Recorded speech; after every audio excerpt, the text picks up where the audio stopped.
Well, here we go again with chapter 3 of The Tales of Prince Onyx. I'm just going to get right into it. Link in the description if you guys want to read with me. And let's go. The Tales of Prince Onyx. Chapter 3. Presentation. Celestia kissed the head of her little Onyx before she pulled the covers over him.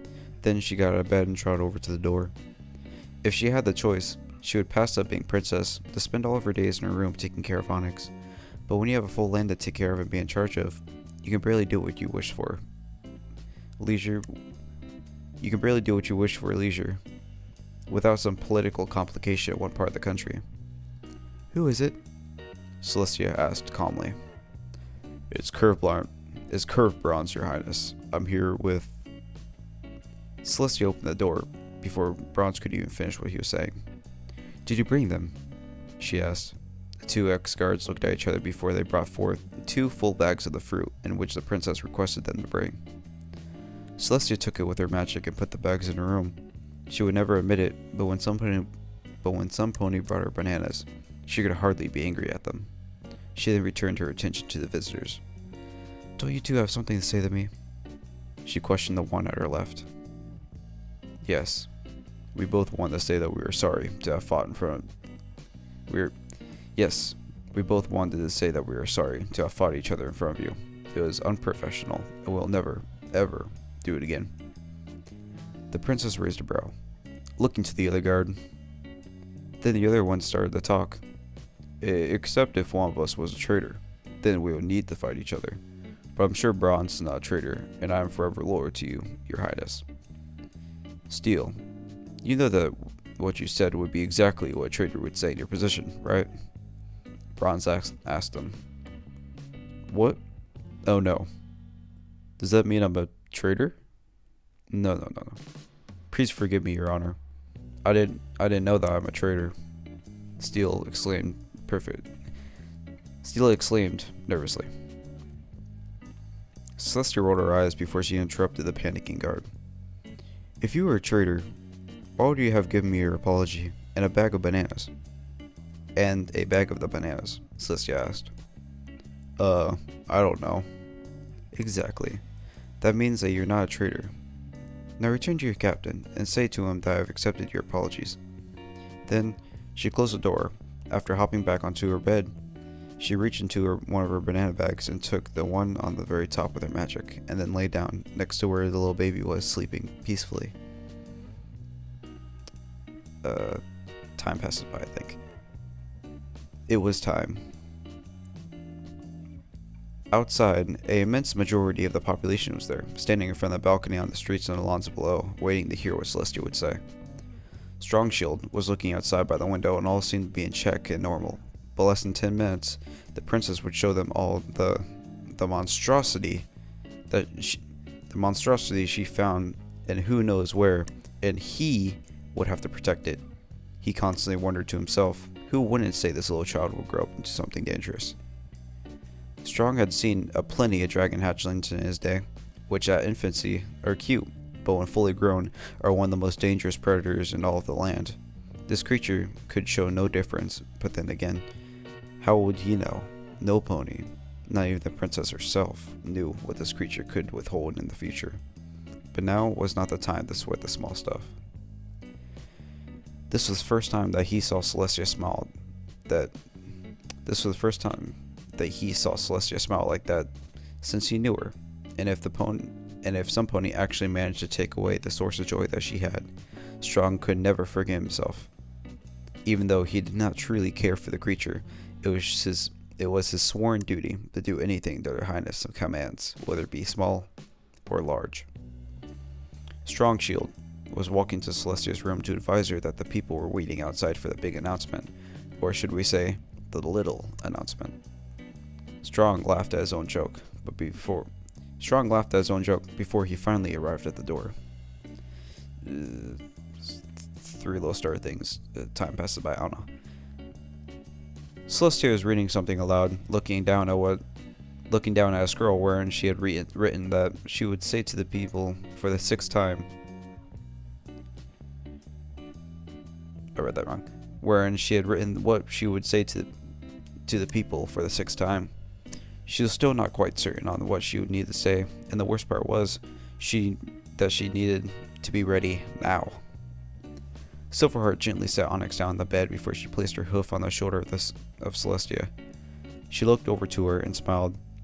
"Your Honor, if I may, I suggest that you go with what your heart says. A piece of paper is just that. It cannot lead nations, only by your word and your word only. Shall they listen?" Celestia let out a sigh, but before she could have responded, some pony knocked at the door. "Your Highness, the time has come." Celestia steeled herself and motioned for Silver to come along with Onyx as she began to walk out of her room.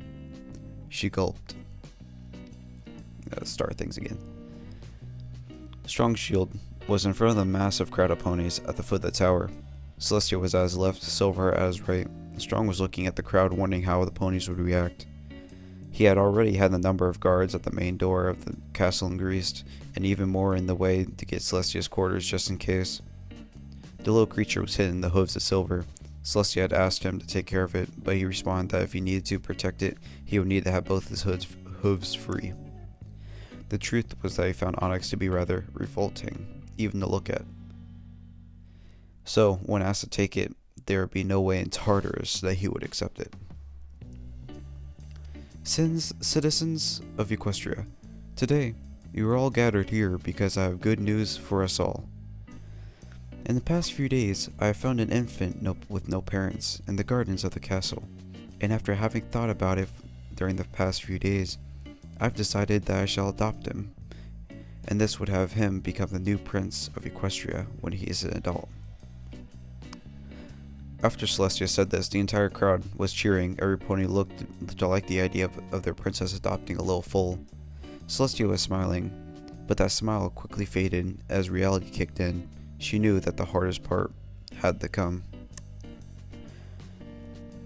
I am truly glad to see how happy you are by this, my little ponies.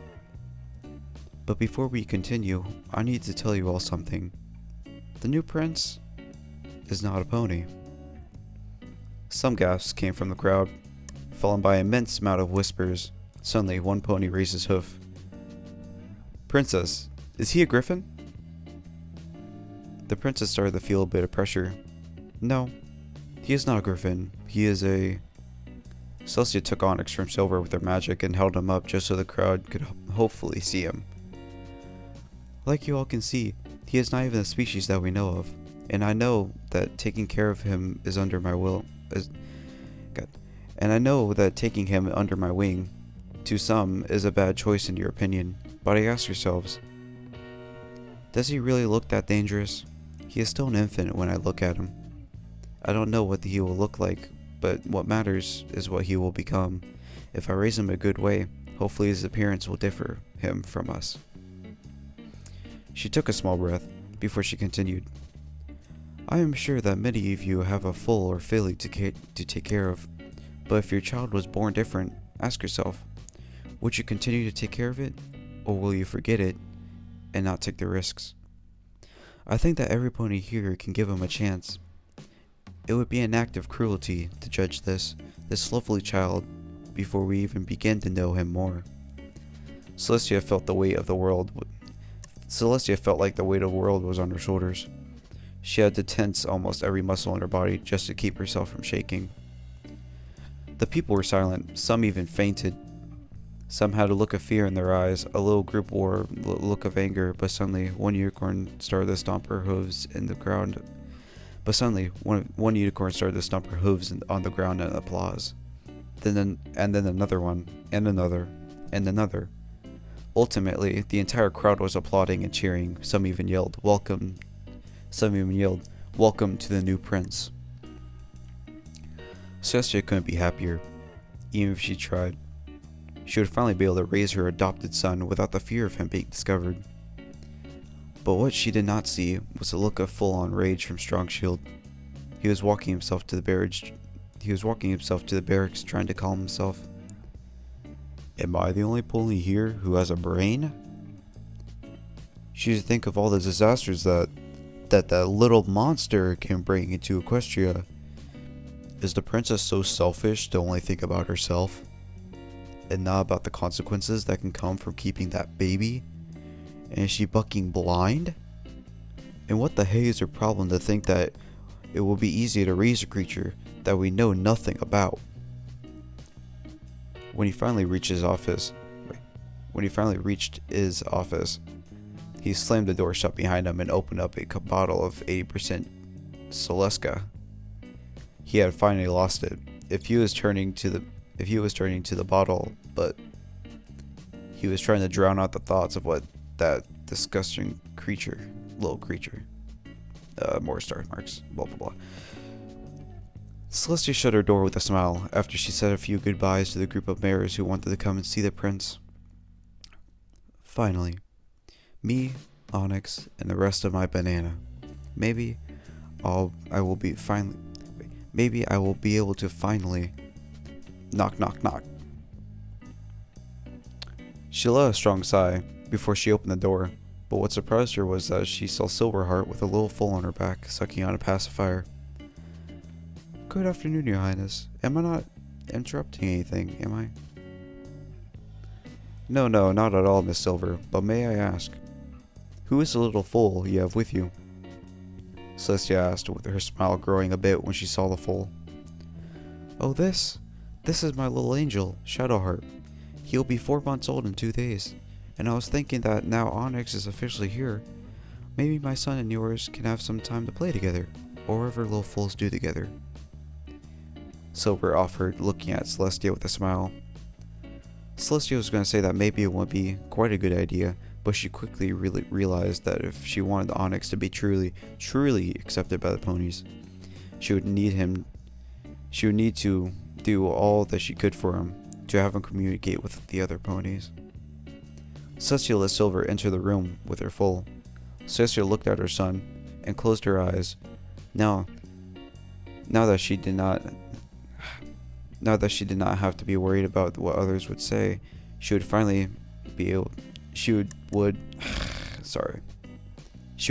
be able to finally, for the first time in about 980 years, be happy and have a family, like she always wanted.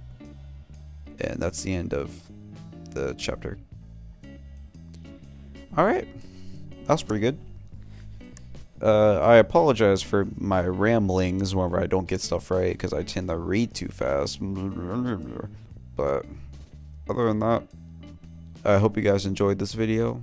I would be doing chapter 4, hopefully in a couple days, maybe tomorrow. But I hope you guys enjoyed this video. Please drop a like. Hit me with that subscribe button if you guys want to hear more, or do not. Doesn't matter. But hope you guys enjoyed, and I'll see you guys in the next one.